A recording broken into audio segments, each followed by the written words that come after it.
Next story. What happens to a child's brain when playing video games? So we got another study here. Um, so we'll just hit the main points. I read this entire article. It's a good read. This is actually from moms.com, not a gaming website. Uh, yeah, if they talk about gaming, we're gonna find you. We gonna find you. This let's see. Point one: brain releases dopamine. So I'm sure we knew that already. Video games are played. The brain translates what is being seen on the screen as something happening in real time. Uh, yeah, it doesn't know the difference. Video games can increase brain IQ. Brain IQ can increase IQ. I don't know why I added the word brain in there. While it may mean spending more time in front of the screen, kids who play video games consistently may increase their IQ, something that may benefit kids over time when it comes to academics and their understanding of concepts. Memory increases when playing video games.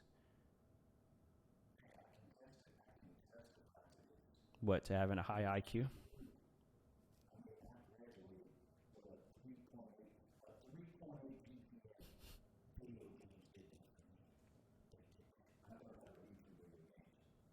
You mentioned that in the last one. Elaborate. Go ahead, elaborate that.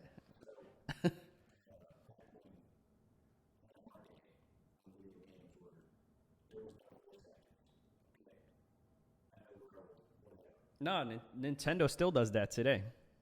So they get an idea of what it was like. Nintendo does it by choice, but back then it was more of like a lack of technology.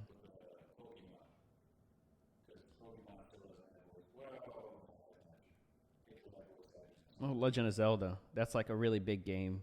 It came out very recently, and there's still no, well, very minimal voice acting. Yeah, but still, most of the time it's a lot of reading. So, how did you learn how to read via video games? Oh, that's one of my favorites. Hmm.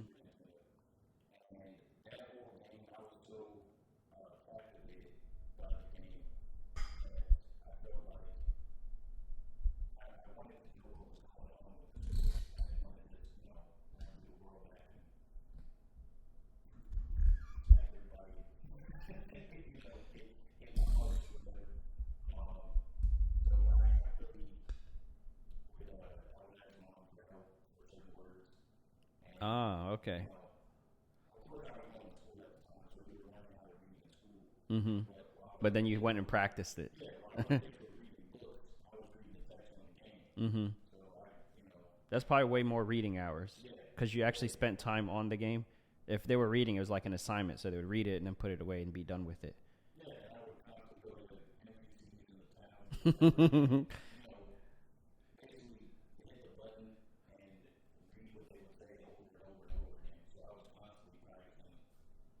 Right.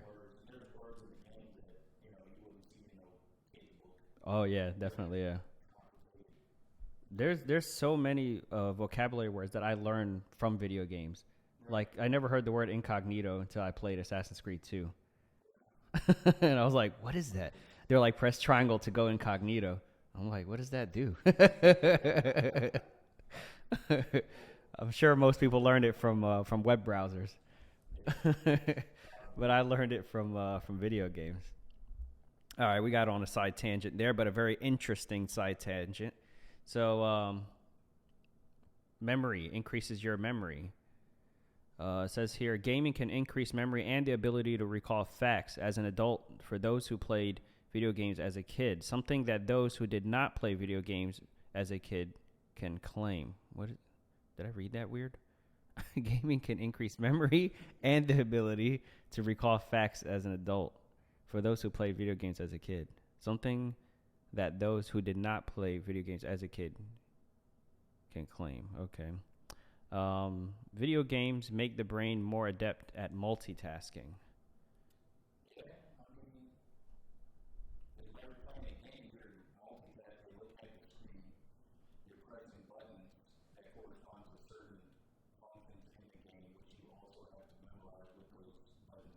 Mm-hmm.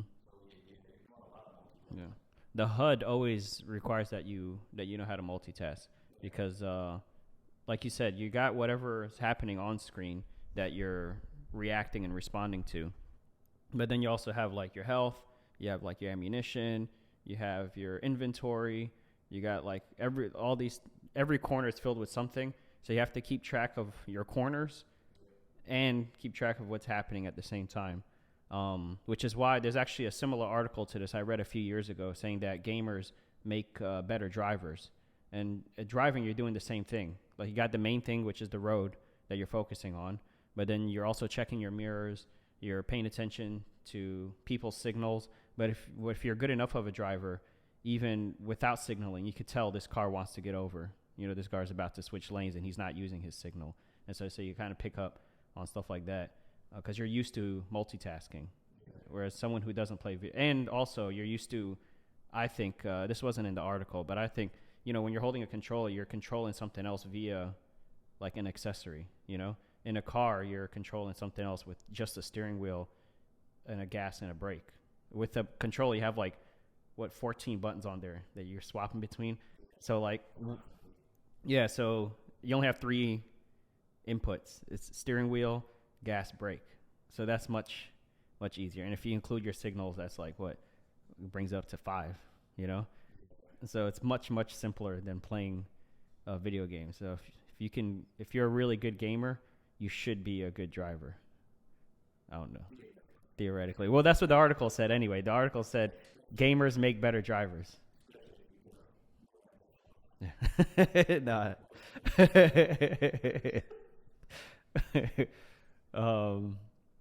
This is interesting also. Multitasking. As gray matter increases in the brain, let's get back to this.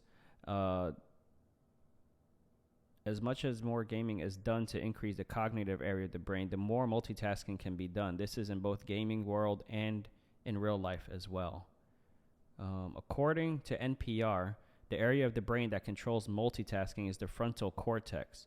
This is the area of the brain that is used by gamers to play their chosen games. So you exercise the frontal cortex more. As a result, the frontal cortex becomes stronger.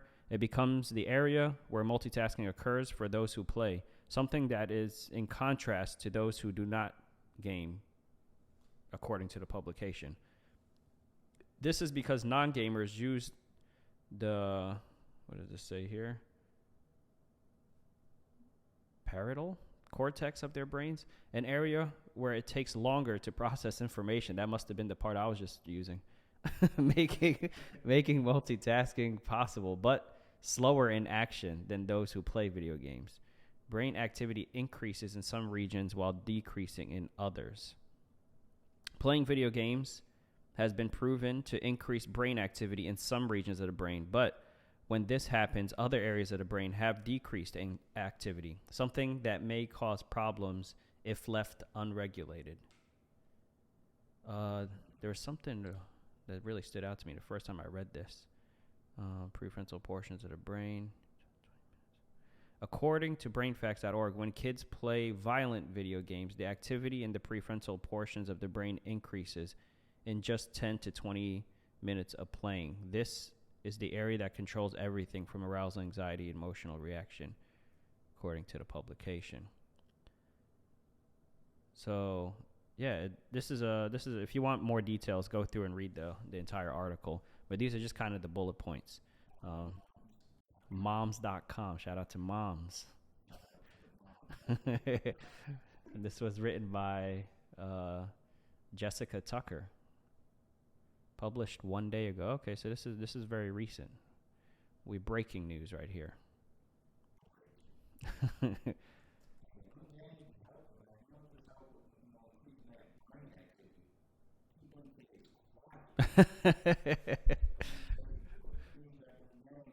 Oh, here we go. Increase their daily gaming to more than average. They will see a 2.5 IQ point increase over the course of just a few years.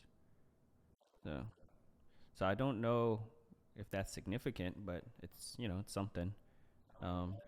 Somebody tell me if 2 IQ points is a significant difference. If you got, I don't know, 200 IQ point and I got 202.5, how much smarter am I than you? Yeah, I don't know how big of a difference that makes.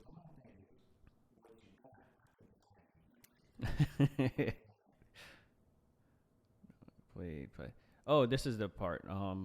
Adults who played video games as a child had better working memory. As such, they could better recall events and manipulate information for both long term and short term memory. This occurred even if video games were no longer played past adolescence. So if they had a childhood where they played video games a lot, even even if they stopped as an adult, they weren't playing video games anymore.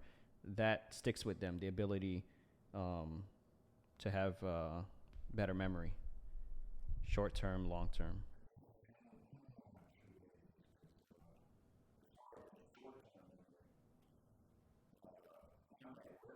Mm-hmm.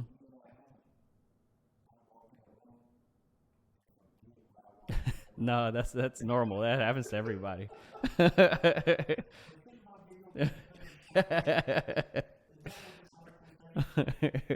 No, that's something they said when you walk through a doorway, it like resets your brain. So that's what happens. So like you're in the living room and you say, I'm gonna go to my bedroom. I need my phone charger. Then you walk into the bedroom, and then you're like, as soon as you walk through that doorway, it's just something with your brain where it's like, I'm in a new room. It kind of hits like a reset, and then you're like, why am I here? Yeah. And then what happens is though, you go back to where you were, and then you'll remember it. Like go back to the living room, sit on the couch, and you'll be like, I need my charger. It's once you get back there. Anyway, we need to play some more video games to fix that. All right, that's the end of that story. Next up.